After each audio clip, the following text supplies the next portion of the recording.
కొరింథీయులకు రాసినటువంటి మొదటి పత్రిక. అపోస్తలుడైనటువంటి పౌలు కొరింథీయులకు రాసిన మొదటి పత్రిక, మొదటి అధ్యాయము 1వ వచనం నుంచి 3వ వచనం వరకు మనందరము 1వ వచనం నేను చదువుతా, 2వ వచనం మీరు చదవండి, 3వ వచనం అందరూ కలిసి చదువుకుందాం.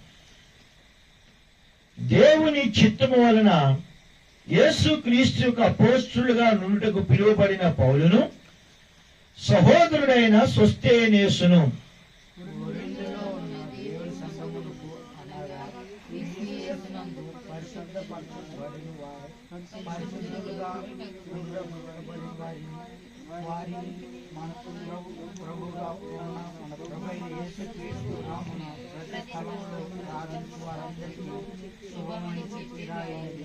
మూడవ వచ్చి కలిసి చేద్దాం. మన తండ్రి అయిన దేవుని నుండి ప్రభు అయిన యేసు క్రీస్తు నుండి కృపా సమాధానం మీకు కలుగునుగాక. చదువుబడిన లేఖన భాగం దేవుడు దీవించి చేరి వచ్చిన మనతో మాట్లాడినట్లు సహాయం కొరకై మనం ప్రార్థన చేద్దాం. మోకరించండి. మా ప్రియమైన తండ్రి, నిత్య జీవము కలిగినటువంటి మా దేవా, మీ ప్రజల కొరకే సమృద్ధి అయిన జీవం ఇవ్వడానికి గొర్రెల గొప్ప కాపరి అయిన మీ కుమారుడిని యేసుక్రీస్తు ప్రభువారిని దేవా మంచి కాపరిగా, ప్రధాన కాపరిగా, గొప్ప కాపరిగా మీరు దేవా మా యుద్ధకు మీరు పంపినందుకై వందనాలు చెల్లిస్తూ ఉన్నాం. తండ్రి, అనుగ్రహించిన శ్రేష్టమైన ఈ మంచి సమయాన్ని బట్టి హృదయపూర్వకముగా ఆరాధిస్తూ మహిమపరుస్తూ ఘనపరుస్తూ వస్తున్నాం. తండ్రి, ఈ అంకనగూడెంలో బెరాకా ప్రార్థనా మందిరాన్ని జ్ఞాపకం చేసుకుని అనుగ్రహించిన బైబిల్ పట్టణమును బట్టి ఎంతో వందనాలు చెల్లిస్తున్నాం. తండ్రి, అనుగ్రహించిన మంచి పాటల కొరకాయ మీకు స్తోత్రాలు చెల్లిస్తున్నాం. చదువుని ఈ లేఖన భాగములు దేవా మేము ధ్యానిస్తుండగా తండ్రి, మీ కుమారుడైన యేసుక్రీస్తు ప్రభువారి ద్వారా మీ పరిశుద్ధాత్మ మా మీదకి మెండుగా కుమ్మరించండి. ఓ దేవా, మీ పరిశుద్ధాత్మ యొక్క తాకిడి మాకు దయచేయండి. దేవా, మేమందరము ఆత్మపూర్ణులమై దేవా మహిమ వెంబడి మహిమ మేము పొందినట్లుగా మీరు మాకు కృప దయచేయండి. తండ్రి, మీరు మాకు రాజువై ఉన్నారు, మీరు మాకు యజమానుడివై ఉన్నారు. దేవా, మీతో సహవాసానికి మిమ్మల్ని పిలిచినందుకై వందనాలు. మీ వాక్యం యొక్క ఐశ్వర్యం మేము అనుభవించినట్లుగా మా కళ్ళు మీరు తెరవండి, మా చెవులు మీరు తెరవండి, మా హృదయాన్ని మీరు తెరవండి. దేవా నాయనా, మీరు మా మంచి బోధకుడు కనుక మీ పాదముల యొద్దకు నేను చేరువచ్చాను. నిలబడుతున్నాను నేను దేవా మీ ప్రజల పక్షముగా. దేవా, నేను నిష్ప్రయోజమైన దాసుడినని దేవా ఎంతో నాయనా నిజాయితీగా నేను ఒప్పుకుంటున్నాను. కాబట్టి దేవా, నన్ను మీ ఆత్మతో నింపుకొని మీ నోటున్న మాట నోట ఉంచుము, మెరచేరుల కప్పుము, నన్ను కూడా మీరు వాడుకోండి. మీ ప్రజలు ఎంతో ఉదయకాలం నుంచి దేవా సాయంకాలం వరకు పని పాటలు ఎంతో అలసిపోయారు. వారు ఎంతో ప్రయాసపడ్డారు వారి జీవనోపాధి కొరకై. అయితే ఈ రాత్రి మీ ఇంటికి చేరి వచ్చారు. కాబట్టి ప్రభువా, ఈ నిద్రాభారం రానికుండా వాక్యముకు ఐశ్వర్యం అనుభవించినట్లుగా మాకు సహాయము దయచేయమని కోరుతూ మీ అధికారములకు, మీ ఆధిపత్యములకు, మీ శిరస్వత్వములకు బేషరతుగా మీరు ఆశ్చర్యకరంగా అప్పచెప్పుకొంచు. యేసుక్రీస్తు ప్రభువారి నామమును బట్టి వందనాలు చెల్లించి ప్రార్థిస్తున్నాము తండ్రి, ఆమేన్.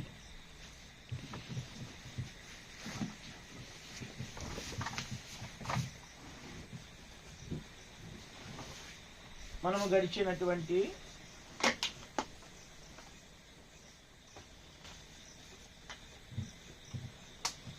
దినాల నుంచి అపోస్తలుడైనటువంటి పౌలు కొరింథీయులకు రాసిన మొదటి పత్రిక, మొదటి అధ్యాయము 1వ వచనం నుంచి 3వ వచనం వరకు కూడా మనము బైబిల్ పఠన నిమిత్తమై మనం ధ్యానిస్తూ వచ్చాం. ఇక్కడ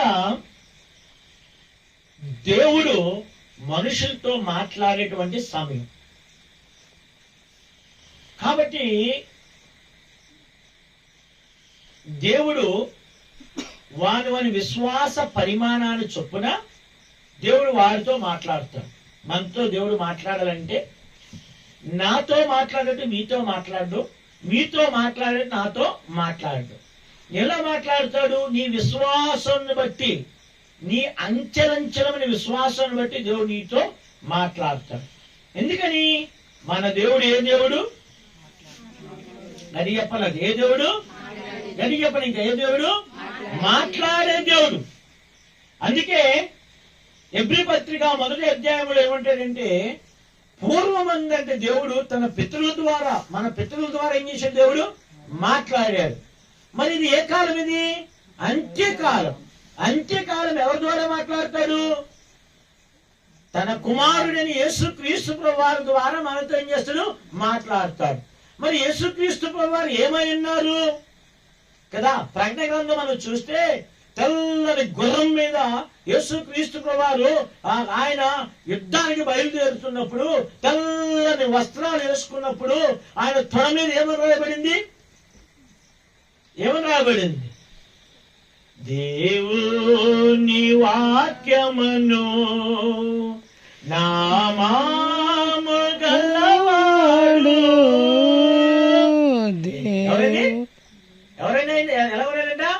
ఎవరైనా దేవుని వాక్యం, ఎవరైనా దేవుని వాక్యం. కాబట్టి ఆయన తొడ మీద ఏముందంటే, ఆయన అనేక పేర్లు ఉన్నాయి. ఆయన రాజులకు రాజు, ప్రభులకు ప్రభు అని రాయబడింది. శ్రీమంతుడి దేవుడు అని రాయబడింది. అద్వితీయ దేవుడు అని రాయబడింది. యేసుక్రీస్తు ఎరుగుటయే ఏంటండి? నిత్య జీవం. యేసుక్రీస్తు ఎరుగుటయే నిత్య జీవం. కాబట్టి ఆయనకి ఇంకొక పేరు ఉంది, దేవుని నా వాక్యమును. దేవుని వాక్యమును ఆయన తొడ మీద ఏముంది? రాయబడింది. వాక్యము నామము కలిగినటువంటి వాడు. ఆ వాక్యమే యోహాను సువార్త 1వ అధ్యాయానికి వచ్చేటప్పటికి ఆ వాక్యం అక్కడ రాసేది ఏమనంటే, ఆదియందు వాక్యం ఉన్నది, వాక్యము దేవుని యొద్ద ఉంది, వాక్యము ఏమైనాడు? దేవుడే ఉన్నారు. కాబట్టి 14వ వచనం వచ్చినప్పటికి ఏమనంటే, ఆ వాక్యము ఏం చేసిందండి? శరీరాన్ని దాల్చింది. యేసుక్రీస్తు ప్రభువారిగా ఈ భూమి మీద సర్వ సంపూర్ణుడిగా పరిశుద్ధమైన దేవుడిగా యేసుక్రీస్తు ప్రభువారి కృపా కనికరాన్ని తీసుకొని వచ్చాడు. కాబట్టి యేసుక్రీస్తు ప్రభువారి నోట్లో చెప్పిన మాటలే దేవుడి యొక్క వాక్యం. కాబట్టి ఈ వాక్యాన్ని మనము ధ్యానించడానికి వచ్చినప్పుడు దేవుడు మనతో మాట్లాడతాడు. ఎవరితో మాట్లాడతాడు? మనతో మాట్లాడాలంటే, ఇప్పుడు మనం ఎవరితో మాట్లాడాలంటే అందరితో మాట్లాడతామా? మనం ఎవరితో మాట్లాడతాం? ఎవరైతే ఆసక్తిగా వింటారో వారితో మాట్లాడతాం. ఏమండి? అంతేనా? ఇప్పుడు నేను ఏదైనా వచ్చి మీ ఇంటికి వచ్చి మాట్లాడుతాను అనుకోండి, మీరు ఇటు తిరిగి అని నిలబెడతారు అనుకోండి, అక్కడ కూర్చుంటారు క్షణం. నేనే కూర్చోను కదా. సర్వశక్తి అయినటువంటి దేవుడు, భూమిని ఆకాశము సృష్టించిన సృష్టికర్త దేవుడు, ఆయన ఇష్టం ఉన్న వాళ్ళతో మాట్లాడతాం, ఆసక్తి కలిగిన వాళ్ళతో. ఏంటి? దేవుడు అంటే భయపడి, దేవుడు అంటే వణికి, దేవుని సన్నిధి అంటే గడగడ వణికి, దేవుడు నాతో మాట్లాడని ఆశతో ఎవరైతే వస్తారో. ఒకే ఇంట్లో 2 అక్క చెల్లెండ్రులు ఉన్నారు. ఎవరా? ఎవరండి? ఎవరు చెప్పారు? మార్తా మరియా ఉన్నారు. అయితే మార్తా అందరూ తెలుసు. మరియా ఏంటుంది? యేసు ప్రభువు మాటలు శ్రద్ధతో కన్నార్పకుండా, మనం కూడా చూస్తా ఉంటాం కదా, కన్నార్పకుండా. ఏంట్రా చెప్పండి? టీవీ. ఎక్కడ కన్నార్పతే ఏం పొద్దో? ఏమండి? సీరియల్స్ ఎక్కడ పోతాయని చూస్తూ ఉంటాం. కన్నార్పు ఇలా చూస్తూ ఉంటాం. అయితే మరియా కూడా ఏం చేసిందండి? శ్రద్ధతో దేవుని వాక్యాన్ని విన్నది. అందుకనే ఆమె మంచి ఆరాధకురాలైంది. కాబట్టి చేరువచ్చిన మీరు కూడా శ్రద్ధగా దేవుని వాక్యాన్ని వింటే మనం కూడా దేవుని ఆశీర్వాదాన్ని, భూ సంబంధమైన ఆశీర్వాదం కాదు నేను మాట్లాడేది, పర సంబంధమైన ఆశీర్వాదం, సర్వసంపూర్ణతలోనికి మనం వస్తాం. క్రీస్తు యేసు కలిగిన మనస్సులోనికి మనము వస్తాం. దేవుని వాక్యం మన జీవితాన్ని బాగు చేస్తుంది. దేవుని వాక్యం మన జీవితాన్ని కలుస్తుంది. కాబట్టి ఇక్కడ పౌలు ఇక్కడ కొరింథీ సంఘానికి రాస్తూ ఆయన ఏమని పరిచయం చేసుకున్నాడు? అపోస్తలుగా ఉండుటకు నేను పిలువబడిన వాడును. అక్కడ ఉన్నటువంటి సోస్తెనేసుకు రాస్తూ, సంఘానికి రాస్తూ, ఇక్కడ సంఘం అంటే ఏమిటి అనే మాట చూడండి. ఏమన్నాడంటే, మనం కొన్ని విషయాలు చూసాం. సంఘము అని అంటే ఏంటి? దానికి ముందు ఏం రాయబడింది? ముందు ఏంటి? దేవుడు ఏం చేయడు? పరిశుద్ధులుగా ఉండుట. ఒకటి ఏమన్నా చూడండి, సంఘం అంటే పరిశుద్ధపరచబడాలి. రెండవది పరిశుద్ధులుగా ఉండడానికి పిలువబడాలి. మూడవది ఏంటండి? ప్రతి స్థలంలో ప్రార్థించేవారు. అసలు మరి ఎందుకు పరిశుద్ధత అంటాం కదా? గడిచిన దినానికి పరిశుద్ధత గురించి ధ్యానిస్తా ఉన్నాం. అసలు ఎందుకు మనం పరిశుద్ధత కలిగి ఉండాలి? పరిశుద్ధత వల్ల లాభం ఏంటి? ఏదో లాభం ఉండాలి కదా. అసలు ఎందుకు పరిశుద్ధ దేవుడు కోరుతున్నాడు? అందుకే ఈ బైబిల్కి ఏం పేరు పెట్టారండి? పరిశుద్ధ గ్రంథము అని బైబిల్ పేరు పెట్టారు. ఎందుకని అని అంటే చూడండి, లేవికాండంలోనికి రండి. లేవికాండము 11వ అధ్యాయం. ఈ లేవికాండం అంతా కూడా పరిశుద్ధత గురించే రాశాడు. వారు తినే ఆహారము ఎలా ఉండాలో రాస్తూ ఇవన్నీ మనం చూడం. కానీ లేవికాండము అసలు దేవుడు ఎందుకు పరిశుద్ధులుగా ఉండాలి అని అన్నాడు చూస్తే 44వ అధ్యాయం. 44 11వ అధ్యాయం 44 చదువుతారుగా. నేను మీ దేవుడిని యెహోవాను, నేను పరిశుద్ధుని కనుక మీరును పరిశుద్ధులై ఉండినట్లు మిమ్మును మీరు పరిశుద్ధపరచుకునవలెను. చెప్పండి చాలు. ఎందుకంటే దేవుడు ఏమన్నాడు? సర్వాధికారి అయినటువంటి దేవుడు, ఆకాశములు మహాకాశములు పట్టగలటువంటి దేవుడు, పరలోకమందు భూమి మీద సర్వాధికారి అయిన దేవుడు ఏమని పరిచయం చేసుకున్నాడు? నేను పరిశుద్ధులను కనుక మీరును పరిశుద్ధులై ఉండండి. గది చెప్పండి. ఇప్పుడు దేవుడు ఎవరు? గది చెప్పాలి. ఎవరండి? ఇంకా గది చెప్పాలి. నాకు పరిశుద్ధుడు. మరి మనం ఎలా ఉండాలి? పరిశుద్ధులుగా ఉండాలి అని చెప్పి 45వ వచనం చూడండి. నేను మీకు దేవుడినై ఉండుటకు ఐగుప్తు దేశములో నుండి మిమ్మల్ని రప్పించిన యెహోవాను, నేను పరిశుద్ధులు కనుక మీరును పరిశుద్ధులు కావాలి. ఎవరు కావాలి? మనం పరిశుద్ధులకు కావాలి. దీని ఇంకో దగ్గర చూసాను. అదే లేవికాండం 28లోనికి రండి. ఇక్కడ కూడా దేవుడు ఏమన్నాడు? 20వ అధ్యాయం 26వ వచనం. యెహోవా అను నేను పరిశుద్ధులను, మీరు నా వారై ఉండునట్లు అన్ని జనుల నుండి మిమ్మల్ని వేరుపరచితిని. ఎంత చక్కని మాట చెప్పాడండి. అక్కడ ఏమన్నాడు?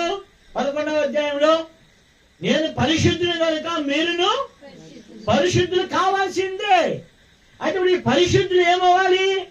ఆయన వారై ఉండాలి. ఎవరు వారు ఉండాలి? చదువు దర్శనం చదువు 26. యెహోవా అను నేను పరిశుద్ధులను కనుక మీరు నా వారై. ఎవరు వారండి? మనం ఎవరు వారంగా ఉండాలమ్మా? సలమమ్మ దేవుని వారమై ఉండాలి. దేవుని వారమై ఉండాలంటే ఏమన్నాడు ఇక్కడ? అన్య జనుల్లో నుండి మిమ్మల్ని ఏం చేశాడు? ఏం చేశాడండి? వేరుపరిచాడు. వేరుగా ఉండాలి కదా. మనము అన్ని విషయాల్లో లోకంతో పాటు లోకం నుండి ఏం చేయాలి?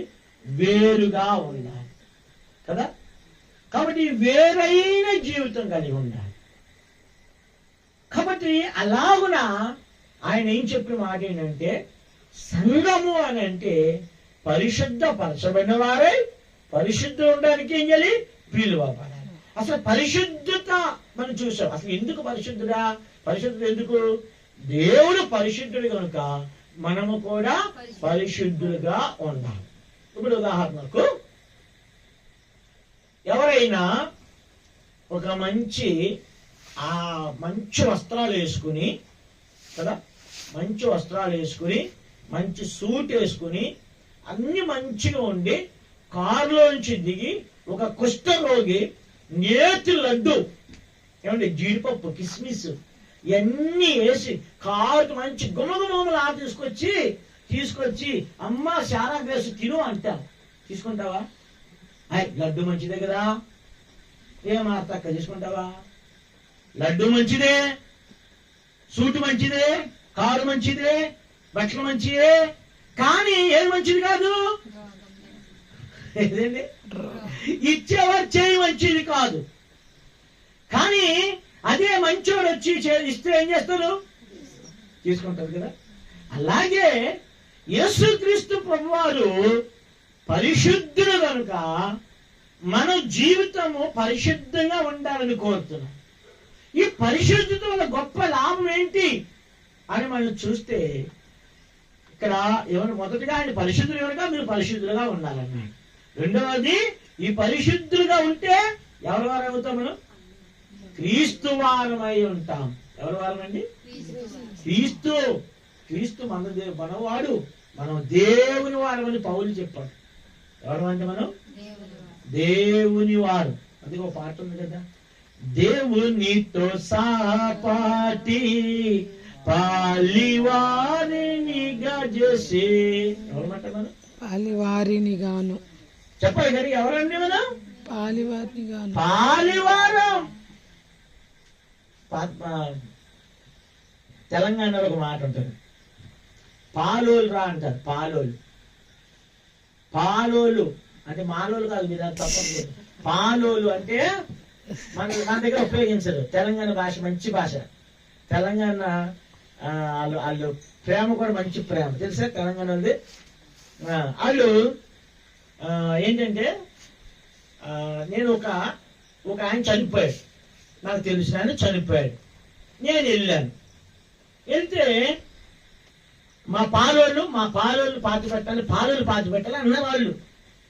పాలోళ్ళు ఏంట్రా అంటే ఇంటి పేరటోళ్ళు. ఎవరమండి? పాలివారం. ఇప్పుడు వాళ్ళందరూ ఇంటి పేరోళ్ళు కదా, వాళ్ళు ఒక ఇంటోళ్ళు అంటారు, ఒకే ఇంటోళ్ళు కదా. ఉదాహరణకు పైదా ఎక్కువ ఉన్నట్టున్నారు ఇక్కడ. పైదా గ్యాంగ్ ఎక్కువ ఉంది ఇక్కడ. తర్వాత మనకు వాళ్ళు ఏమంటారండి? మనకు వాళ్ళందరూ వాళ్ళొక ఇంటోళ్ళు. అలాగే మనం ఎవరు? దేవుని ఇంటి వారమును, దేవునితో పాలివారు. ఎందుకు? ఆయన పరిశుద్ధుడు కనుక ఆయన రక్తంతో కరగబడి కొనబడి శుద్ధీకరించబడినటువంటి మనము ఆయన పరిశుద్ధులకు ఏమైతే పాలివారిగా చేశాం. ఇప్పుడు పరిశుద్ధత మరి ఎందుకు దేవుడు కోరుతున్నారు అంటే దానివల్ల గొప్ప ఆశీర్వాదం. రండి ఆదికాండంలోనికి రండి. ఇక్కడ ఒక గొప్ప వ్యక్తి ఉన్నాడు 17వ అధ్యాయంలో, ఆదికాండం 17వ అధ్యాయం. ఈ వ్యక్తి అప్పటికే గొప్పవాడు, దేవుని కొరకు అన్ని విడిచిపెట్టి వచ్చాడు. కానీ ఆయనలో కొన్ని లోటుపాట్లు ఉన్నాయి. అన్ని 17వ అధ్యాయము మొదటి వచ్చిన చదువు దర్శనం గడి చదవాలి. అబ్రహాము 99 ఏళ్ల వాడైనప్పుడు యెహోవా అతనికి ప్రత్యక్షమై, నేను సర్వశక్తి గల దేవుడును, నా సన్నిధిలో నడుచు నిందారహితుడవై ఉండుము. ఇది అబ్రహాముతో చెప్పాడు. చెప్పాడా? గడి చెప్పండి. అబ్రహాముగా ఉన్నప్పుడు పిలిచాడా దేవుడు? అబ్రాముగా ఉన్నప్పుడు పిలిచాడా? అబ్రాముగా పిలిచాడు. అయితే అబ్రాముని పిలిచినప్పుడు అబ్రహాముగా రారాయన, అబ్రాముగా వచ్చాడు. అబ్రాముగా వచ్చినప్పుడు వస్తూ తన తండ్రిని తీసుకొచ్చాడు, లోతుని తీసుకొని వచ్చాడు. కానీ కొంత దూరం వచ్చినప్పుడు అక్కడ రాయబడింది ఏంటంటే, ఊరు అనే పట్టణం నుంచి బయలుదేరి కనానికి వెళ్ళాలి. ఊరు నుంచి కనానికి వెళ్ళే మధ్యలో ఏముండిపోయింది? హారాను మట్టుకొచ్చి నివసించారంట. వెళ్ళాలి కదా ఆయన, వెళ్ళాలా లేదా? దేవుడు ఎక్కడికి వెళ్ళమన్నాడు? నువ్వు కనానికి వెళ్ళు, నేను నీకు చూపించే దేశానికి వెళ్ళు, దేవుడు నా మాట విను అన్నాడు. ఈయన కొంత ఏం చేస్తాడు? విన్నట్టే ఉన్నాడు కానీ పైకి మాత్రం ఏమన్నాడు? పైకి విన్నట్టుగా ఉన్నాడు కానీ లోపలేంటి? తండ్రి ఏం చేస్తాడు? లాగుతున్నాడు. ఒరే అబ్రాహ్మ, ఎంతసేపు వెళ్తా, తర్వాత వెళ్దాం లేదా, ముందు ఇక్కడ మనం కూడా అలాగ అనుకుంటాం కదా. మనం పోయేది తర్వాత తిందాంలే దేవుని మాట. కానీ దేవుడు ఎప్పుడు విన్నాడు? ఇప్పుడే వినాలి. దేవుని మాట ఎప్పుడు వినాలి? అది దేవుని పిలుపులోనంట మహిమ ఉంటదంట. నేను ఒక పుస్తకం చదివాను, గొప్ప దైవజనుడు రాశారు పుస్తకం. దేవుని పిలుపు ఏంటి? మహిమ. ఆ మహిమ అలాగే ఉంటది. కానీ దీనికి ఉదాహరణ ఎలా పోల్చాడంటే, ఒక ఐస్ గ్లాసులో పెట్టి, ఐస్ పెట్టి ఫ్రిడ్జ్ లో పెట్టి 2 రోజులు 3 తర్వాత తీస్తే గ్లాస్ ఆకారము పైకి వస్తుంది. వస్తుందా రాదా? అది క్రమక్రమేపీ ఏమవుద్ది? కానీ గ్లాస్ ఆకారమే ఉంటుంది. ఆకారం ఉంటుంది లేదా? ఉంటుందా లేదా? ఆకారం ఉంటుంది కానీ అది ఏం కోల్పోద్ది? దాని యొక్క క్వాలిటీ రెండు కూడా ఏం చేస్తుంది? కరిగిపోయి కానీ గ్లాస్ లాగే ఉంటుంది. అలాగే మనం ఎంత త్వరగా లోపడతామో అంత మహిమను మనం పొందుకుంటాం, అంత గొప్ప ఆశీర్వాదాలు పొందుతాం. ఏంటమ్మా? ఏంటి చెప్పండి నాకు. ఎంత త్వరగా లోబడతావో, ఎంత త్వరగా విధేయత చూపిస్తావో దేవుడు అంతగా ఆశీర్వదిస్తాడు నేను. చూసారా? దైవజనుడు విలియం కేరీ అని గొప్ప దైవజనుడు ఉన్నారు. ఆ విలియం కేరీ అని గొప్ప దైవజనుడు పెద్దగా చదువుకోలా. ఆయన ఏ పని చేశాడో తెలుసా? ఏమని? ఏం చేశాడు? బూట్లు చెప్పులు కుట్టుకునేవాడు ఇంగ్లాండ్ లో. తెల్ల దొర దేవుని వాక్యాన్ని విన్నాడు. దేవుని వాక్యాన్ని విని మారుమనసు పొందాడు. క్రమేపీ మందిరానికి వస్తున్నాడు ఆయన. కానీ ఒక పిలుపు పిలిచారట మందిరంలో. ఆయన వెళ్ళే మందిరంలో, అయ్యా చీకటి దేశం భారతదేశం ఉంది, భయంకరమైనటువంటి పరిస్థితిలో ఉన్నారు, అక్కడ సువార్త వెళ్ళాలి, ఎవరైనా మీలో ఉన్నారా అంటే మనమేమనుకుంటాం? వాళ్ళతో మనకెందుకులే, ఆడేదో చెప్పుకుంటాడు అని చెప్పుకోతాం. ఈయన మా పిలుపున్నాడు. ఆ పిలుపుని లోపల ఎంతో స్ట్రగుల్ అవుతా ఉన్నాడు విలియం కేరీ. భార్యను పిల్లలను తీసుకొచ్చి కలకత్తా ప్రాంతంలో దిగాడు. దిగినప్పుడు ఆయనకి ఇల్లు లేదు, ఏమీ లేదు. కానీ దేవుడు ఆయన ఎంతగా వాడుకున్నాడంటే, ఆయన జీవితంలో ఎన్నో శ్రమలు ఉన్నాయి, ఎన్నో శ్రమలు. ఈ దినాల్లో చూడు, మన ఏజెన్సీ ప్రాంతాల్లో ఈ టైం వస్తే ఏ టైం ఇది? ఏంట్రా? డాక్టర్స్ ఏమో డబ్బులు టైం. ఇక్కడ నేను అనలేదండి. ఒకసారి జీలికి మిల్లులో 10 సంవత్సరాల క్రితం మాట్లాడుకుంటా ఉన్నారు ఒక ఆరోగ్య డాక్టర్లు. ఏమిరా ఎలా ఉందిరా నీ ప్రాక్టీస్ అంటే, సీజన్ కాదు కదరా అన్న. నీళ్ళు సీజన్ అంట. మనుషులు పడిపోతే సీజనా? డబ్బులే కదా. ఈ టైం ఏ టైం ఏజెన్సీ ప్రాంతాల్లో? వర్షాకాలం ఏమొస్తాయిరా? జ్వరాలు వచ్చిందంటే హాస్పిటల్ అన్ని ఏమైపోతాయి? జబ్బులతో నిండిపోతాయి. డబ్బే డబ్బు, డాక్టర్లకి డబ్బే డబ్బు కదా.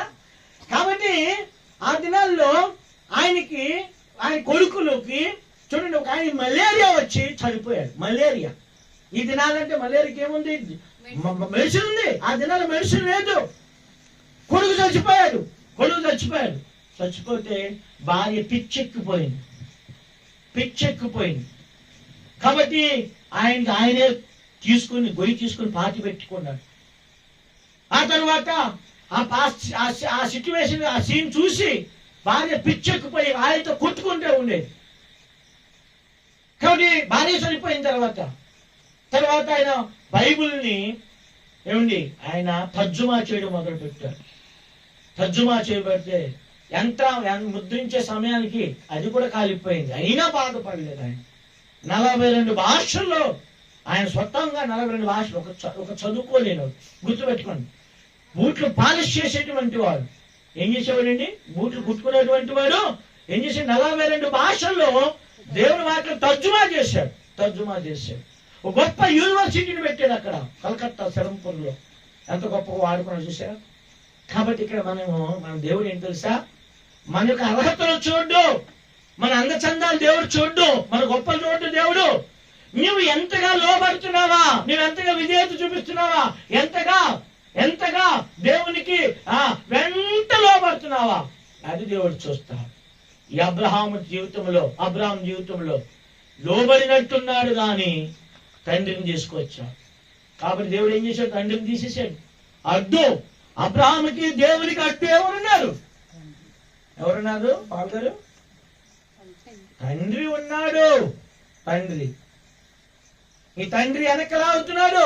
పాప అబ్రహాంకి ముందుకు వెళ్ళాలని తండ్రి ఏమో వద్దునా ఇక్కడుండు. అందుకే యేసుక్రీస్తు ప్రభువు ఒక మాట చెప్పాడు. ఒకడు వచ్చి నేను నిన్ను వెంబడిస్తాను, నా తల్లిదండ్రులు పాతి పెట్టి వచ్చినది నేను వస్తాను అన్నాడు. అప్పుడు యేసయ్య ఏం చెప్పాడు తెలుసా? మృతులు పాతి పెట్టుకుంటారు, ఆయన వచ్చిన వెంబడించరు అన్నాడు. మా అమ్మ ఉంది, మా నాన్న ఉన్నాడు, కొన్ని పనులు ఉన్నాయి, అవి ఉన్నాయి, అవన్నీ చేస్తే వస్తాను అంటే కుదురుతా? ఏలియా వచ్చి ఎలీషా మీద దుప్పడేయగానే ఎలీషా చెప్పాడు, నా తల్లిదండ్రులు పాతిపెట్టి వస్తానన్నాడు. అప్పుడు ఏలియా ఏం చెప్పాడు తెలుసా? నా వల్ల నీకు ఇబ్బంది ఉండదు, బలవంతం ఉండదు, ఇష్టం వస్తే లేదు. ఆ మాట అయినటువంటి ఏలియాని ఎలీషా వెంటనే వెంబడించాడు. అంతేకాదు అమ్మ నాన్న పాతిపెట్టి రాలా, వెంబడించిన కారణాన ఏం జరిగింది? 2 అంతల ఆత్మ వచ్చింది. అలాంటి ఎలీషా చనిపోయినప్పుడు కూడా, ఎలీషా చనిపోయే సంవత్సరం అయినప్పటికీ కూడా ఎలీషాల ఎముకలు ఏం చేస్తున్నాయి? అగ్నితో జీవంతో మండుతున్నాయి. ఏమండి? ఆ దినాలు ఒకటి చచ్చిపోతే తీసుకొచ్చి ఎలీషా సమాధిలో పెడితే ఎప్పుడు ఎలీషా సమాధి తగిలిందో వీడు ఏం చేశాడు? ఎవరు చేశాడు? చచ్చిపోయినా లేచి కూర్చున్నాడు ఎముకల్లో. అందుకే కదా యేసుకేలు గ్రంథం 30వ అధ్యాయంలో అంట, నరపుత్రుడా ఎండిపోయిన ఎముకలారా లెండి, ప్రభువు యెహోవా జీవాత్మను పంపుతున్నాడు అన్నప్పుడు అవన్నీ టకటక చచ్చుకుపోయి మహాసన్నిమై నిలిచిపోయాయి. అంతటి శక్తి కలిగినటువంటి దేవుడు. నువ్వు లోబడితే, నువ్వు విధేయత చూపిస్తే, నువ్వు ఆయన వెంబడిస్తే ఆయన ఏం చేస్తాడండి? అద్భుతాలు చేస్తాడు. కాబట్టి అందుకే మనం నిజంగా ఒప్పుకోవాలి, దేవా దీన్ని విడిచిపెట్టలేకపోతున్నాను, ఆశ ఉంది, నాకు ఆశ ఉంది, నేను విడిచిపెట్టలేకపోతున్నాను. నా జీవితంలో నేను చెప్తా, సేవకు వచ్చిన తర్వాత కూడా కొన్ని పొరపాట్లు చేసేవాడు. ఏంటి? పేపర్ చదివేవాడు ఎక్కువ.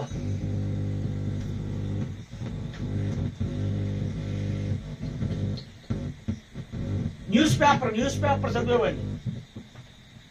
ఏం చెప్పి మన ఈనాడు పేపర్ చదివేసేవాడిని. మొత్తం హెడ్డింగ్ మొదలుగా మొత్తం చదివేసేవాడిని. ఆ తర్వాత నాకు టీవీలో వస్తుంది ఏం తెలుసా? WWF అని తన్నుకునేది తెలుసు కదా. ఒకటి అనుకుంటారు. నేను ఎవరైనా ఇంటికి వెళ్ళాను అనుకోండి, రాత్రి అనుకోండి, వాళ్ళు పెడితే అలా చూసేవాడిని, అనకాపల్లి చూసేవాడిని. కాబట్టి ఈ రెండు కూడా ఆ తర్వాత ఎవడో ఒకడు ఇప్పుడు జబర్దస్త్ వస్తుంది, ఆ జబర్దస్త్ యూట్యూబ్లో అప్పుడప్పుడు చూసేవాడిని. ఇవన్నీ నాకు రోజున ప్రార్థన చేశాను, ప్రభువా ఎలాగా ఆశ ఉంది, మానాలనుకుంటున్నా మానలేకపోతున్నా. దేవుడు నామని కొందనాలు, దేవుడు అన్నిటి నుండి విడిపించాడు. ఇప్పుడు చోట్ల నేను అన్నిటి నుండి దేవుడు ఏం చేశాడు? విడిపించాడు. ఆశ కలిగి ఉండాలి. దేవా దీన్ని వదిలేయాలనుకుంటున్నాను, ఏం చేయాలి? వదిలేయలేకపోతున్నాను, ప్రభా నువ్వు నాకు సహాయం చేయి. చాలా మంది ఏమంటారండి, తాగుడు వదలలేకపోతున్నాను. ఒక సన్యాసి దగ్గరికి వచ్చి, ఒక ఆయన సాధు సన్యాసి కాదు, సన్యాసి వేరులే. సన్యాసి అంటే ఏంటి? సంసారం చేయలేక ఏడవలేక భార్య పిల్లలు విడిచిపెట్టి పారిపోయేవాడు. సాధు అంటే తెలుసా? పరిత్యాగం చేసేవాడు. సకలమైనటువంటి వాటిని అతను పరిత్యాగం చేసి ఒక మంచిగా వ్యక్తిగా ఉంటాడు సాధు. ఆ సాధు దగ్గరకు వచ్చి ఒక ఆయన అన్నాడంట, అయ్యా నాకు సిగరెట్ అలవాటు ఉంది కానీ మానలేకపోతున్నాను అన్నాడు. ఈ సాధువు గారు ఏం చేశాడు తెలుసా, ఒక చెట్టును పట్టుకుని నన్ను విడిచిపెట్టు అన్నాడంటే, ఈయనేమన్నాడు ఒరే అది ఆయన సాధువు గారు మీరు ఆ చెట్టును పట్టుకున్నారు కానీ చెట్టు మిమ్మల్ని పట్టుకోవట్లేదు కదా, మీరు ఎలా విడిచిపెట్టమన్నారు అన్నాడు. ఒరే పిచ్చోడా, నువ్వు సిగరెట్ పట్టుకున్నావు కానీ సిగరెట్ నిన్ను పట్టుకోవట్లేదు కదా, బయట పాడేయరా అన్నాడు కదా. చెట్టు ఏం చేస్తుంది, చెట్టు పట్టుకుని చెట్టాలని విడిచిపెట్టు అంటే కుదురుతా? అలాగే మనం ఏమంటాం తెలుసా, సెల్ ఫోన్ పట్టుకుని సెల్ ఫోన్ అని విడిచిపెట్టు, పేపర్ అని విడిచిపెట్టు, టీవీని విడిచిపెట్టు. ఇది అతిభక్తి.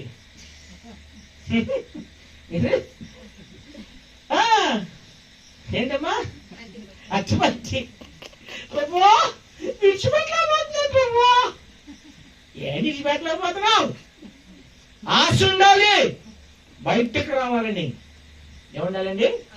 ఆశ గల ప్రాణాన్ని శుభమ్మ ఏం చేస్తారు,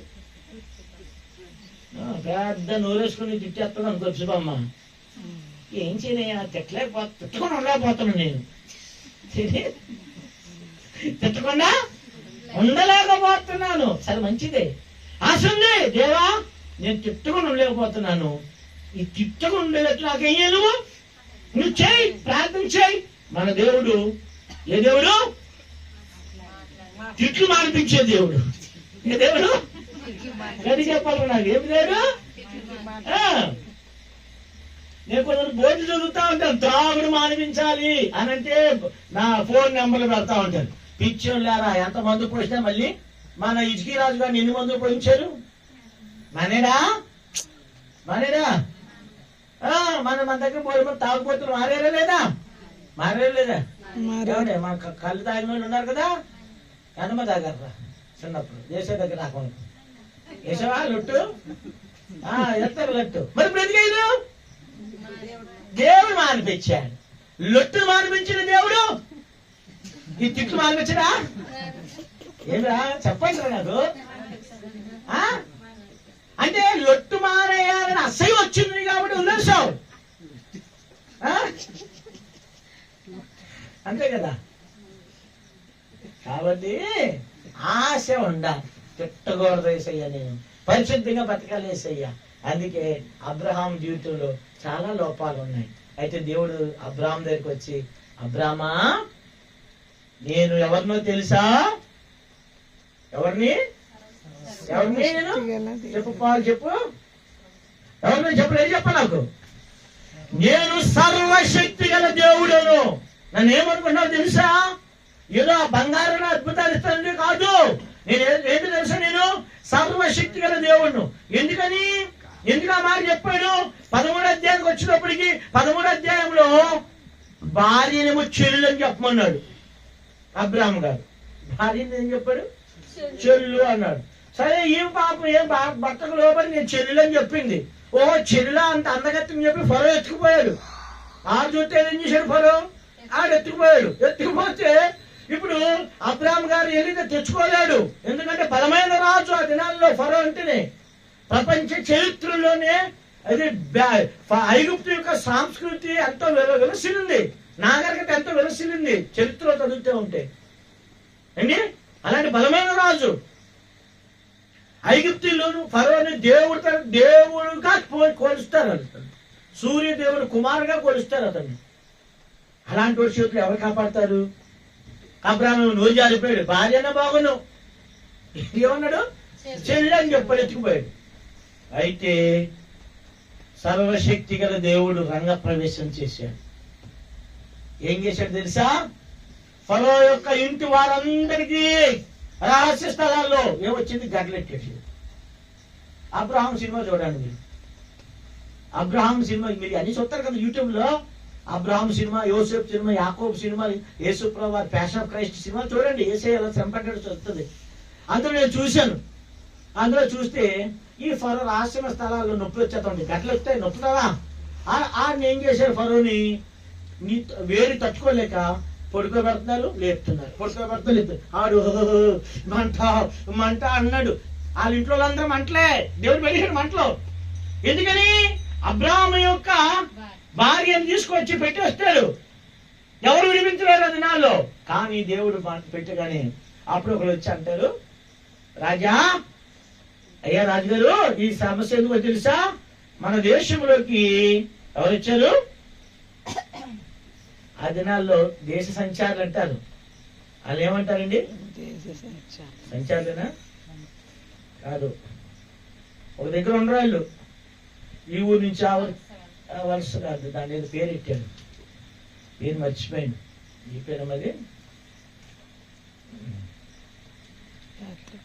అదేనండి. ఇక్కడ వచ్చి పెట్టలు పట్టుకుంటారా? అక్కడ నుంచి ఇంకో దగ్గరికి వెళ్ళిపోతే ఇల్లు ఉండదు, వాకలు ఉండదు వాళ్ళకి. లేదో అంటారు, మర్చిపోయాను. ఆ మంత్రి వచ్చి చెప్తాడు ఫరోతో, రాజుగారు, మన దేశానికి ఆ వలసలు వచ్చారు, ఆ వలసలు దేవుడు వచ్చాడు మన ఊరికి, అందుకే ఈ శ్రమ వచ్చింది నీకు అన్నాడు. నువ్వు వెంటనే ఇడిచిపెడితే పోతా. చూసారా? అలాగనా అబ్రహాం జీవితంలో చేశాడు దేవుడు, అన్నీ చేశాడు దేవుడు. కానీ అబ్రహాము 16 అధ్యాయానికి వచ్చినప్పటికి భార్య మాటిని ఏం చేశాడు? పెళ్లి చేసుకోడు. ఇంట్లో గొడవ వచ్చేసాడు. దేవుని అడగాలి కదా. మనం కూడా అలాగ అడగం, మనం కూడా ఏం చేయం, అడగం. కానీ ఈ బాధలన్నీ చూసి దేవుడు ఎన్ని సంవత్సరాలు కనిపెట్టి తెలుసా? 24 సంవత్సరాలు కనిపెట్టాడు దేవుడు. ఎంత! అందుకే మన దేవుడికి, అందుకే యాంబ్రూస్ అంకుల్ గారు మంచి ప్రార్థన చేసేవాడు ఇంగ్లీష్ లో, లాంగ్ సఫరింగ్ గాడ్ అంటే దీర్ఘశాంతము కలిగిన దేవుడు. గడికి చెప్పండి, ఏ దేవుడు? గడిగా అంటే అర్థమైంది, దీర్ఘశాంతం. 24 సంవత్సరాలు ఎవరైనా ఓర్చుకుంటారా? ఇప్పుడు సలమాన్ గారికి ఏకాస్తుంది, వాళ్ళ అమ్మాయి కనపడలేదని. నిన్న రోజు చూసింది, ఈ రోజు అలా తప్పు కాదు, ప్రేమ. నేను తప్పు కానట్లేదు, ప్రేమ. ఓర్చుకోవచ్చు కదా, ఓర్చుకుంటుందా? కానీ దేవుడు ఏం చేస్తాడు?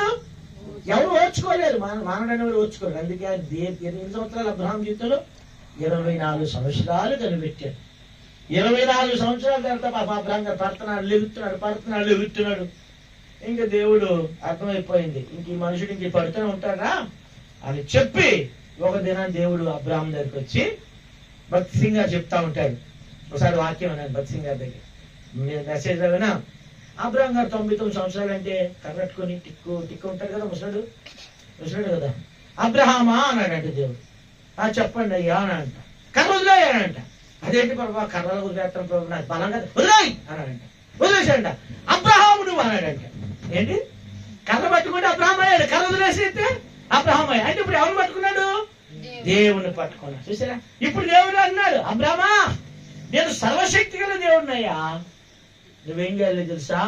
నా సన్నిధిలో నిందారెత్తుకో నడువు, అంటే పరిశుద్ధంగా నడువు, నింద లేనివాడిగా జీవించు, నేను దీవిస్తాను నిన్ను, నేను నిన్ను ఆశీర్వదిస్తా. నేనేం చేస్తాను?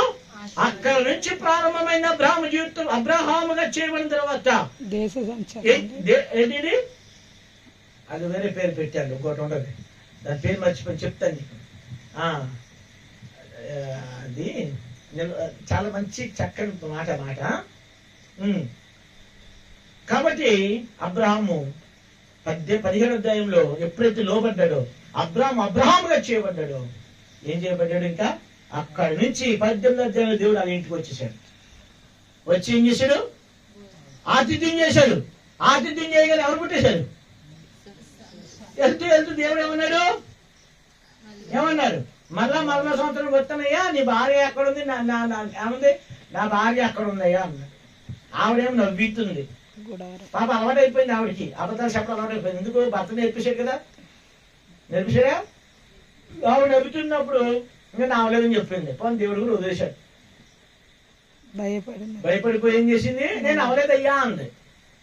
అప్పుడు దేవుడు, నువ్వు నవ్వావమ్మా, అయినా మీ వచ్చే సంవత్సరం మళ్ళీ వస్తాను, అప్పుడు ఇప్పుడు 2 ఉన్నారు, 3 ఉంటారు అంటాడు. పాపం ఆయన ఏమనుకున్నాడు? ఆగరు ద్వారా నా సంతానం అనుకున్నాడు. కానీ దేవుడు ఆగరు కాదు, నీ భార్య అయిన శారా వల్ల, ఇస్సాకు వల్ల నీ సంతానం అనబడుతుంది అని చెప్పాడు. చూడు, అబ్రహాముగా చేయబడిన తర్వాత ఇస్సాకు పుట్టాడు. 21వ అధ్యాయానికి వచ్చేటప్పటికి, 22వ అధ్యాయానికి వచ్చేటప్పటికి అబ్రహాముకి దేవుడు ఒక పరీక్ష పెట్టాడు తెలుసు. ఒకరోజు రాత్రి దేవుడు వచ్చి మళ్ళీ ఏమన్నాడు? అబ్రామా అన్నాడు, అబ్రహామా అన్నాడు. అబ్రాహాముకి అబ్రహాముకి తేడా అని చెప్పండి, చెప్పమ్మా. చెప్పు సుసనమ్మా. అబ్రాము అమ్మ అమ్మ అబ్రాహాము అంటే ఎక్కడ వస్తుంది? ఎక్కడ చెప్తుంది? మానండి రా. అబ్రాము అనండి, గట్టి చెప్పాలి. హాము కాదురా, ముందు చెప్పిన మాట చెప్పండి. అబ్రాము అబ్రాము అనండి. ఎక్కడి నుంచి వచ్చింది మాట? గట్టి చెప్పాలి. ఏ సలమమ్మా ఎట్లా వచ్చిందా? ఇప్పుడు చెప్పండి. అబ్రాహాము అనండి. ఎందుకు గాలి ఎక్కడి నుంచి వచ్చింది? కడుపులో నుండి వచ్చింది. అంటే దేవుడు ఎంతగా అబ్రహాముని ప్రేమించాడు. అందుకే శిష్యులతో కూడా చెప్పాడు కదా, పిల్లలారా అన్నాడు శిష్యులతో. యోహాను సువార్త 1వ అధ్యాయంలో మన దేవుడు ఎంత ప్రేమగా పిలుస్తాడు తెలుసా? మరి మనల్ని పిలుస్తాం తోటి సహోదరుల్ని, వసేయ్ ఏమని పిలుస్తాం? ఇది ఈడు పోడు. ఉదాహరణకు ఎఫ్సి పక్క దగ్గరికి ఎఫ్సి పక్క దుర్గ్రామంట, ఓడి అన్నోడు వచ్చాడు రా, పిలుస్తున్నాడు రా అంటాం.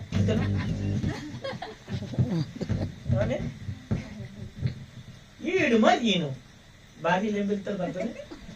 ఈడు మరి ఈయను. నేను ఒంగోలులో ఉన్నప్పుడు ట్రాక్టర్ కావాలన్నా, ట్రాక్టర్ కోసం వెళ్ళాను. ఆ ట్రాక్టర్ వాడు ఏం చేశాడు, సార్ మధ్యాహ్నం నుంచి వెళ్దామంటే రండి అన్నాడు. వెళ్ళేటప్పటికి ఆయన భార్య మధ్యాహ్నం బయట కూర్చుని చూసుకుంటా ఉంది. ఏడమ్మా మీ ఆయన అన్నాడు. ఒరే పిలుతుంది, ఏమని పిలుతుంది సార్? ఓ అదే రారా బయటికి, ఫాస్ట్ వచ్చాడు రా అంటుంది. వచ్చాడు, ఏడమ్మా మీ అంటే ఈడు లోపల ఉన్నాడు.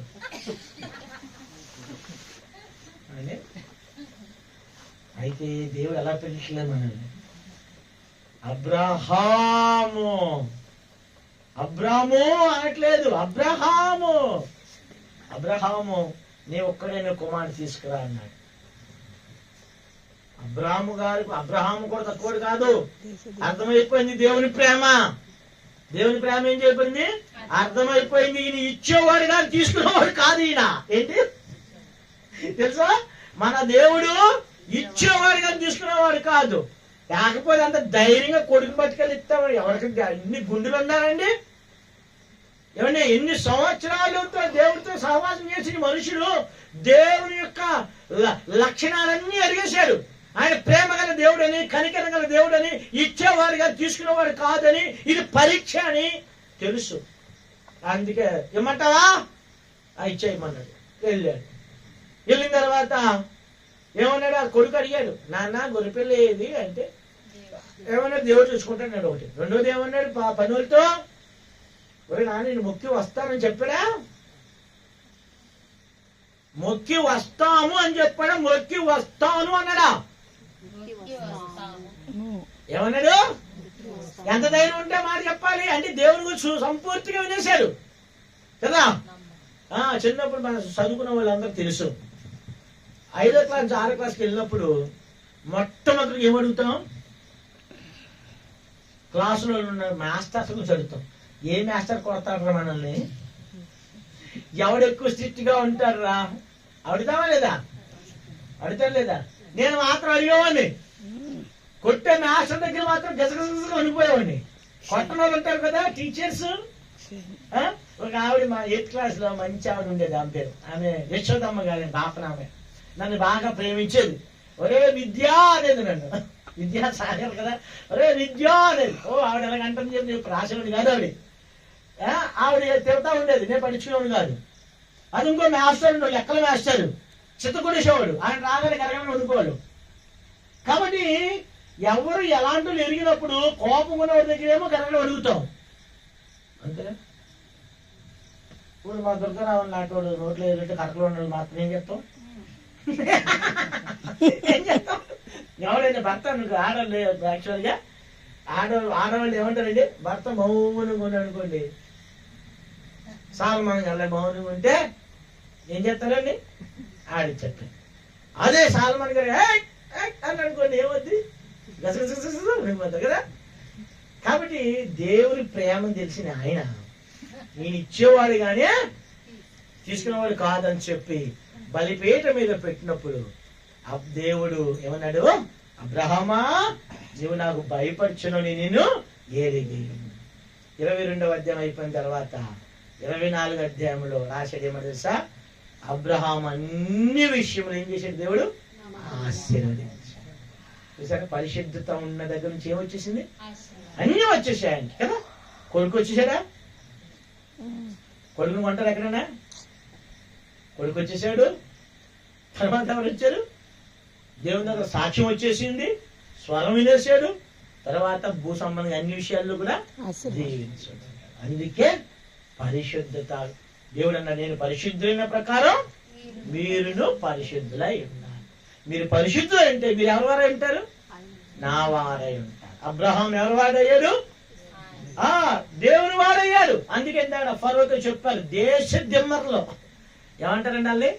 దేశ దిమ్మర్లు. అందుకే ఆ ఫరో దగ్గరకు వచ్చి ఆయన చెప్తాడు, అయ్యా దేశ దిమ్మలతో పాటు దేశ దిమ్మరు దేవుడు కూడా వచ్చాడు అన్నాడు.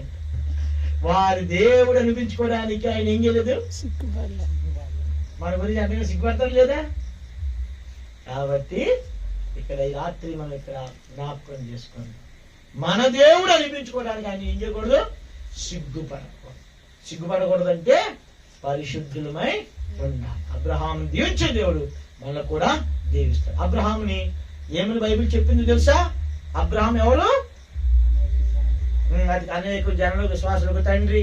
ఇంకా చాలా ఉన్నాయి, అన్నీ ఉన్నాయి కదా. ఇప్పుడు మనం ఈ అబ్రహాముకి భూ సంబంధంగా ఆశీర్వాదం ఉంది, పర సంబంధంగా ఆశీర్వాదం ఉంది. అంటే డబ్బుల గురించి కాదు. ఇప్పుడు ముస్లిమ్స్ దగ్గరికి వెళ్ళి, అయ్యా మీకు మూల పితరుడు ఎవర్రా అంటే ఎవరి పేరు చెప్తారు? అబ్రహాం పేరు చెప్తారు. యూదుల దగ్గరికి వెళ్ళి మీకు మూలం ఎవర్రా అంటే ఎవరు చెప్తారు? అబ్రహాం పేరు చెప్తారు. క్రైస్తవుల దగ్గరకు వచ్చి ఎవర్రా మీకు విశ్వాసులకు అంటే ఎవరి పేరు చెప్తారు? చూడండి ఎంత గొప్ప జనం, ఎంత గొప్ప ఆశీర్వాదం. తర్వాత అక్కడ అయిపోయినా అబ్రహాము దేవుని స్నేహితుడు. బైబిల్ ఎవరి గురించి రాయబడదు అన్నమాట. ఏమిటి? దావీదు అంతా నడిచాడు కానీ దావీదు స్నేహితుడు అనలేదు, నా హృదయానుసారుడు అన్నాడు. అబ్రహాం ఎవరు? దేవుని స్నేహితుడు, ఫ్రెండ్ ఆఫ్ గాడ్. ఎంత గొప్ప సంగతి. అందుకే యోహాను సువార్త 15వ అధ్యాయంలో యేసు ప్రభువు శిష్యులతో ఏం చెప్పాడు? మిమ్మల్ని దాసులను పిలవక మిమ్మల్ని నేను స్నేహితులని పిలుస్తున్నాను.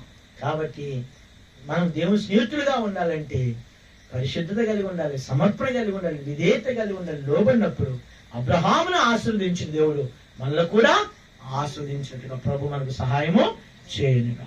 ప్రార్థన చేసుకుందాం. మిగతాది వచ్చే వారిని ధ్యానిద్దాం.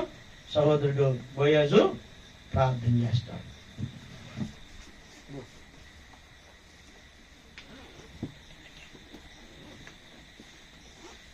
మోకరించండి. మహాపరిశుద్ధుడైన మా తండ్రి, సర్వాధికారివి, కృప కలిగిన, ప్రేమ కలిగిన మా పరులకు మా తండ్రి, నీకు వందనాలు చెల్లించుకుంటున్నా. మరి ఒక రాత్రి కాలక్షేమంలో భయముష్టి నిమిత్తమై అవసరాలను సమకూర్చి మీరు అనుగ్రహించినటువంటి మొదటి 3 వచనాలను ధ్యానించటకు మీరు అనుగ్రహించినటువంటి గొప్ప సంగతులు బట్టి కూడా నీకు వందనాలు చెల్లించుకుంటాం ప్రభావ. దేవా, మరి దేవ తండ్రి, మరి యొక్క సమయంలో దేవా, మరి మీరు అనుకరించినటువంటి మరి అబ్రహాము జీవితాన్ని మీరు జ్ఞాపకం చేస్తూ వచ్చినారు ప్రభావ. మరి దేవా, అబ్రహాము ఏ విధములైతే మీకు లోపడ్డాడు దేవా, మరి మీ పిలుపుకు లోబడి విధేయత చూపించినటువంటి లక్షణాలను మీరు చూపిస్తూ వచ్చినారు ప్రభావ. మరి దేవా, మరి మీ యొక్క సిద్ధాన్ని అడిగినటువంటి వాడు దేవా తండ్రి, మరి మీరు దేవా మరి తీసుకునే దేవుడు కాదు, ఇవ్వగల దేవుడు. దేవా, నేను సర్వశక్తి కలిగిన దేవుడనని మీరు రుజువుపరిచిన దేవుడు, మాట్లాడిన దేవుడు. దేవా కుటుంబం విషయమై దేవా మీరు అనుగ్రహించిన ఇసాకు జీవితాన్ని కూడా జ్ఞాపకం చేస్తున్నారయ్యా. దేవా అవునయ్యా. మరి దేవా తండ్రి మీరెంతో నమ్మదగిన గొప్ప దేవుడు, సర్వశక్తి కలిగిన దేవుడు. దేవా మరి దేవా తండ్రి మరి అబ్రహాం జీవితము మరి స్నేహితుడు అని మీరు పిలుస్తూ ఉన్నటువంటి దేవుడుగా ఉన్నారు.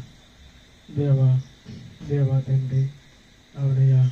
మరి అనేక జన్మలకు తండ్రి అని మీరు పరిశ్రమ చేస్తున్నటువంటి దేవుడు. అందరి పక్షి పొందాలయ్యా. అవునయ్యా. అయితే అబ్రహాం జీవితం వలె కొనసాగింపబడాలి, విధేయత చూపాలి, లోపడాలని మాతో మీరు మాట్లాడుతున్నటువంటి గొప్ప దేవుడు. అయితే ఆయన లోపడటం మీ పరిశుద్ధత మీదకి పరిశుద్ధమైనటువంటి జీవితాన్ని జీవిస్తూసినటువంటి అబ్రహముగా ఉంటున్నారు అవునయ్యా. అనేకమైన ఆశ్చర్య కార్యములను జరిగించినటువంటి దేవుడు. తండ్రి అయితే శ్రమము ఈ రాత్రికాల శ్రమంలో వేరొక ప్రార్థన మందిరములో మీరు అనుగ్రహించి ఇచ్చినటువంటి వాక్కును బట్టి వందనములు ప్రభువా. తండ్రి అవునయ్యా. అటువంటి దేవుడుగాను లోకములో పరిశుద్ధుడైనటువంటి దేవుడుగా మీరు మా జీవితంలో దొరికిన గొప్ప దేవుడు అయ్యా. అవునయ్యా. నేను పరిశుద్ధుడు కనుక మీరును పరిశుద్ధులై ఉండుడని మీ లేఖనం ద్వారా జ్ఞాపకం చేస్తూ ఉన్నారు ప్రభువా. అవును పరిశుద్ధమైనటువంటి జీవితమును కొనసాగింపబడాలని పరిశుద్ధ జీవితంలో ఉన్నప్పుడే మీరు మాట్లాడే దేవుడు అని జ్ఞాపకం చేస్తూ వచ్చిన అవునయ్యా. తండ్రి మీరు నమ్మదగిన గొప్ప దేవుడు అయ్యా. అటువంటి పరిశుద్ధతలోనికి మేమందరం ఉన్నట్లుగా సిద్ధపరచిన ప్రభావ. మీ పరిశుద్ధతను మీరు మాతో మాట్లాడుతున్న అటువంటి పరిశుద్ధ జీవితంలో జీవించినట్లుగా మీరు మమ్మల్ని సిద్ధపరచు మీరు సహాయం అనుగ్రహించు ప్రభువ. ఇంకా అనేకమైనటువంటి ఆత్మీయమైనటువంటి మేలుల ద్వారా లేదా ఆత్మ సంబంధమైనటువంటి జీవితంలో ఎదుగునట్లుగా మీరు మన సిద్ధపరచు కృప చూపును. ఇచ్చినటువంటి గొప్ప సమయం బట్టి వందనములు, ఇచ్చిన గొప్ప అవకాశం బట్టి నీకు వందనములు ప్రభువా. అవునయ్యా. ముందున్నటువంటి సమయంలో కూడా మీరే తోడై ఉండి మీరే నడిపించి నా మహిమార్థమై మీరే సిద్ధపరుస్తూ బలపరుస్తున్నందుకు ప్రార్థిస్తూ ఇచ్చినటువంటి వాక్కును మీరు కట్టును ఫలించి అభివృద్ధి వాటిలో నడిచినట్లుగా ఫలించి అభివృద్ధి పొందినట్లుగా మీరు సిద్ధపరుస్తున్నామని ప్రార్థిస్తాం. మీకు మహిమ తెచ్చే బిడలుగా మీరు సిద్ధపరుస్తున్నామని ప్రార్థిస్తాం. ఈ రాత్రి సమయంలో మమ్మల్ని విషయాలు అప్పించుకుంటూ తీసుకొచ్చిన ప్రతి బిడలుగా తీసుకొచ్చిన బిడ్డలు బట్టి మందులు ఎవరైతే రాలేదో మరొకరు ముందు సిద్ధపరచి బలపరచి ఎగరు మీరు నామని హెచ్చుకున్నట్టు కృపను దయచేస్తారని ప్రార్థిస్తాం. ఇచ్చినటువంటి గొప్ప సహవాసం పెట్టి నీకు మొదలు చెల్లిస్తున్నాడు. నీకు మహిమ ఘనత ప్రభుత్వం చెల్లిస్తున్నావు ప్రభు. మా రక్షకుడు యేసుక్రీస్తు ప్రభువును బట్టి స్తుతించి ప్రార్థిస్తాము తండ్రి. మన తండ్రిని దేవుని యొక్క ప్రేమయు కుమారుని యేసుక్రీస్తు ప్రభువు పరిశుద్ధాత్మ సహవాసము చేరువచ్చిన మనకును అంకనగుడు ఉన్న బెరాకాలు ఉన్న విశ్వాసం అందరికీ దేవుడు తోడయిండి పరిశుద్ధతలోనికి దేవుడు తీసుకుని వచ్చినట్లుగా అబ్రహాము దీవించిన దేవుడు మనలో కూడా అటువంటి దీవునితో దీవించును గాక. చూడుము ఈ క్షణమే కల్వారిని, ప్రేమ ప్రభువు నీకే నిలచుండెను, గొప్ప రక్షణ నివాసుడు సిలువలో వేలాడుచున్నాడుగా, సిలువలో వేలాడుచున్నాడుగా. చూడుము ఈ క్షణమే కల్వారిని,